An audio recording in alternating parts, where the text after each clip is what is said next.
A ver, pensemos en esto. ¿Pueden la democracia y la discriminación existir en el mismo lugar y al mismo tiempo? Intuitivamente suenan como agua y aceite, ¿no? Como fuerzas totalmente opuestas. Y en el fondo lo son. En este análisis, basado en un ensayo de Mónica Maxís Duaige, vamos a desentrañar justo eso. ¿Por qué el corazón de la democracia es la igualdad y cómo la discriminación es básicamente un ataque directo a ese corazón? Entonces, la pregunta del millón que nos va a guiar es esta. ¿De verdad pueden convivir estos dos conceptos? La respuesta corta, y la que todos esperamos, es que no. Pero la realidad, como siempre, es muchísimo más complicada. La discriminación es como una sombra, una amenaza constante que siempre está ahí, tratando de debilitar el mismísimo fundamento de lo que significa la democracia. Para entender por qué son tan incompatibles, primero tenemos que ir a la esencia de la democracia moderna. Y para eso, nada mejor que ver de dónde venimos, ¿no? Contrastarla con el mundo que dejó atrás. Un mundo donde la idea de elegir cómo vivir o de que todos valemos lo mismo simplemente no existía. El cambio, a ver, es que es radical. Antes, en el antiguo régimen, la sociedad se veía como un cuerpo, con el rey en la cabeza, literal. Era un orden que supuestamente venía de Dios, donde la desigualdad no solo era normal, era lo correcto, lo legítimo. Y de repente, ¡pum!, llega la democracia moderna y rompe con todo eso. Dicen, no, a ver, la soberanía está en el pueblo, y todas las personas nacemos iguales en derechos y libertades. Un giro de 180 grados. Esta idea del filósofo Claude Lefort es potentísima. Piénsenlo. A diferencia de un rey, que es el poder, que lo encarna de por vida, en una democracia, el poder es un lugar vacío. Nadie es su dueño permanente. Se ocupa solo por un tiempo, por quienes son elegidos. Y siempre, siempre está abierto al debate, a la competencia. Nadie se lo puede quedar para siempre. Y ojo, que este concepto de lugar vacío no solo choca con el pasado, sino también con el enemigo moderno de la democracia, el totalitarismo. Mientras la democracia se alimenta de las diferencias, del debate, de que haya muchas voces, el totalitarismo quiere aplastar todo eso. Busca crear la fantasía de un pueblo uno, una sola voz, una sola voluntad. Es, en pocas palabras, el intento de llenar a la fuerza y para siempre ese lugar vacío del poder. Entonces, si ya quedamos en que la igualdad es el núcleo duro de la democracia, su principal adversario tiene que ser la discriminación. Pero, ¿qué es exactamente? O sea, más allá de la idea general que todos tenemos. Es súper importante entenderlo bien, en términos prácticos y hasta legales. La Ley Federal para Prevenir y Eliminar la Discriminación en México nos da esta definición. Y aunque suene a mucho rollo legal, créanme que cada palabra cuenta. La clave aquí es que no estamos hablando de opiniones o de si alguien te cae bien o mal. Estamos hablando de actos concretos, de distinciones o exclusiones que terminan afectando los derechos de las personas en el mundo real. A ver, para que algo se considere discriminación legalmente, tienen que pasar estas cuatro cosas. Primero, tiene que haber una acción u omisión, algo que se hace o se deja de hacer.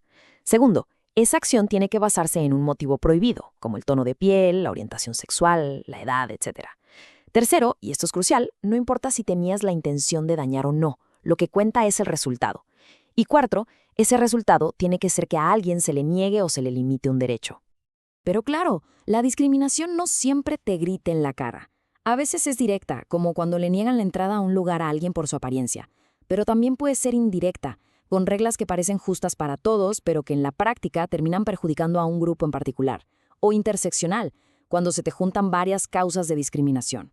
Y luego está la más profunda, la estructural, que está tan metida en cómo funciona la sociedad que a veces ni nos damos cuenta.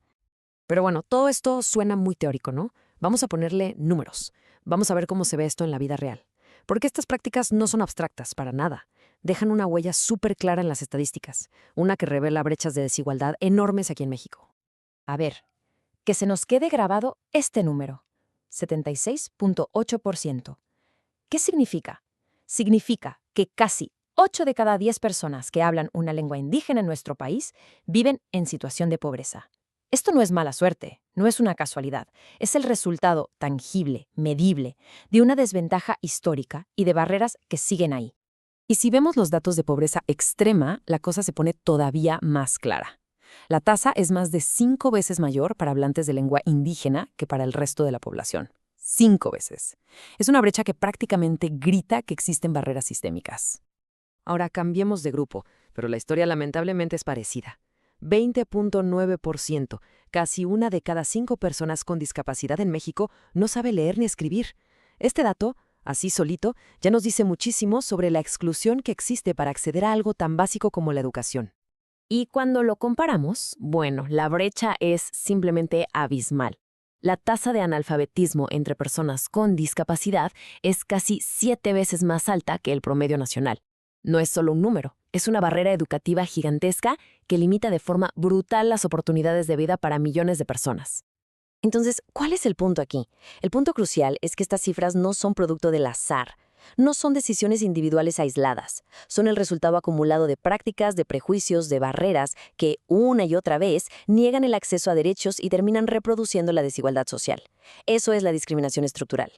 Y claro, frente a esta realidad, la pregunta es obvia. ¿Y ahora qué? ¿Qué hacemos? Bueno, la respuesta nos regresa justo al principio. La lucha contra la discriminación no es un tema aparte, no es un extra. Es la defensa directa del corazón de la democracia. Cada vez que se lucha por tumbar una barrera, por eliminar un prejuicio, lo que se está haciendo es que esa promesa de igualdad de la democracia sea un poquito más real. Se trata, al final, de hacer más grande el círculo de quienes pueden de verdad ejercer sus derechos y libertades plenamente. Y lo bueno es que las democracias tienen herramientas legítimas para esto. Hablamos de cosas como las medidas de nivelación, que buscan eliminar barreras físicas o de comunicación. También de políticas de inclusión. Y claro, las famosas acciones afirmativas, como las cuotas de género o para grupos que han estado subrepresentados. Son medidas temporales, sí, pero muy poderosas para corregir desigualdades históricas y emparejar la cancha. Y creo que todo esto se resume perfectamente en esta frase contundente de la autora. No es un tema marginal, no es una agenda secundaria. Defender la igualdad y combatir activamente la discriminación es, ni más ni menos, que defender la vitalidad y la esencia misma de nuestro sistema democrático. Así que la reflexión final nos toca a todos. La democracia, con esa promesa increíble de igualdad, no es algo que se defiende solo. Necesita que estemos vigilando, que participemos activamente para desmantelar esas barreras, las que se ven y las que no se ven, pero que siguen ahí. La pregunta, entonces, queda en el aire. ¿Cómo contribuimos cada quien a que ese ideal sea cada vez más fuerte?